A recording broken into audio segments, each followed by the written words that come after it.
Hello, my dear viewers. I hope you will subscribe my random channel and you want to know more about interesting books. Today, Noise, a Flaw in Human Judgment by Daniel Kahneman, Oliver Sibony and Sunstein. These are some of the many real-world examples of noise that are mentioned in Noise, a Flaw in Human Judgment by renowned psychologist and winner of the 2002 Nobel Prize in Economic Sciences Daniel Kahneman. Noise in the follow-up to his previous book, Thinking Fast and Slow, released in 2011, which brought attention to his work on how cognitive biases shape judgment. In Noise, Kahneman and his co-authors explore the other type of error impacting our judgments: noise. The book follows the premise that wherever there is judgment, there is noise and more of it than you think. If noise is so prevalent, why is it not widely spoken about? Kahneman notes that noise can only be identified in statistics, making it more difficult to track, which means it tends to go unnoticed and unmentioned. This book begins with the difference between noise, random scatter, and bias, systematic deviations, the nature of human judgment and how to measure accuracy and error.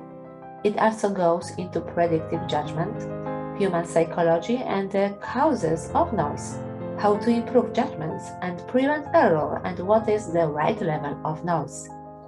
It is mentioned in Noise that many experts ignore the advantage of rules and algorithms, instead favoring their judgment. Using statistics, the authors show that rules and machine learning greatly improve judgments by limiting noise, as well as bias, and state that we should aim to make use of them in our everyday decision-making.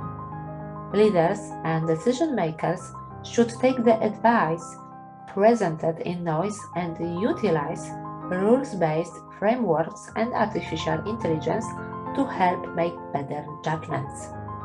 An excellent takeaway for leaders to apply to their decision-making is to resist premature intuition, gut feeling that you know the right decision even when you are not sure why you know. In situations where time permits, judgment based on intuitive feelings needs to be disciplined. The book combines numerous stories, studies, and statistics from various universities to highlight the cause and effects of noise.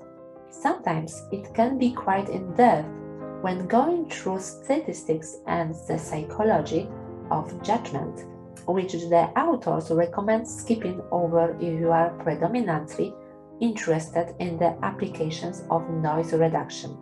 They also provide breakdowns of the chapters, highlighting their purpose towards the subject.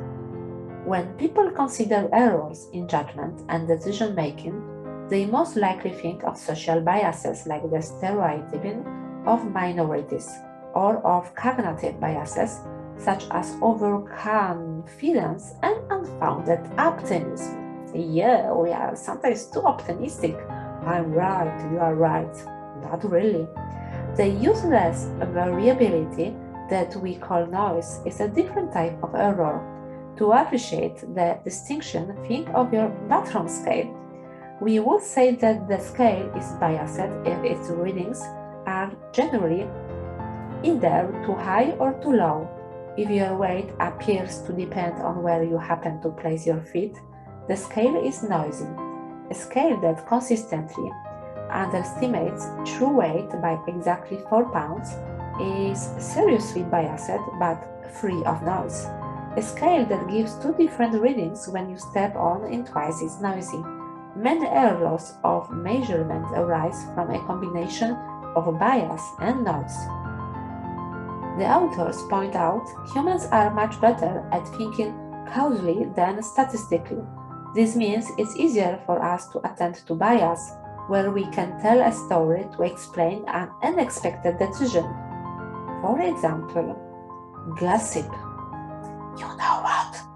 He let her off because she looks like his daughter. Probably you know this mindset. Then to noise, which is only visible in aggregate. We have to make an effort to see noise, or as the authors advise, conduct a noise audit. What is it, a noise audit? A noise audit instructions for which they handily include in an appendix at the end.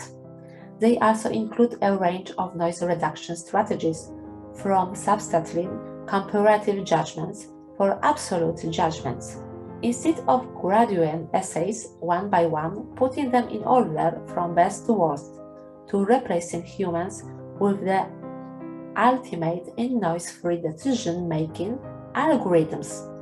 The problem is, not everyone who conducts a noise audit will go on commit to noise reduction strategies. As for algorithms, we are unwilling to tolerate mistakes in computers in the way that we tolerate them in humans. This may well be unreasonable for us, but on the other hand, when algorithms make mistakes, they can be huge. Gig workers in the US have been locked out of earning a living by trigger-happy algorithms erroneously detecting fraud. An algorithm designed by Amazon systematically downgraded female job applicants. Meanwhile, algorithms remain unreasonable or opaque, their inner workings protected under proprietary software laws, meaning recourse is often impossible. We are not discriminating, it's just the algorithm, said Apple's customer service reps in response to a man whose wife was given a 20th of his credit limit despite having a higher credit score. Multiply this problem by 1,000 for older people or anyone without good internet access. To be strictly fair, the authors do acknowledge the existence of algorithmic bias, although they perhaps underestimate its magnitude. A crucial point they do not acknowledge, however, is that algorithms don't merely replicate human biases, they amplify them, and by a significant amount. One that was trained on a dataset where pictures of cooking were 33% more likely to involve women than men, ended up associating pictures of kitchens with women 68% of the time. Until these issues are ironed out, we should beware of social scientists viewing algorithm-driven gifts.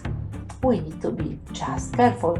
Thank you so much. Thank you for your time, and I hope you want to read Daniel Kahneman. All the time, it's a good idea to read his brilliant books. Thank you so much. Take care and stay safe.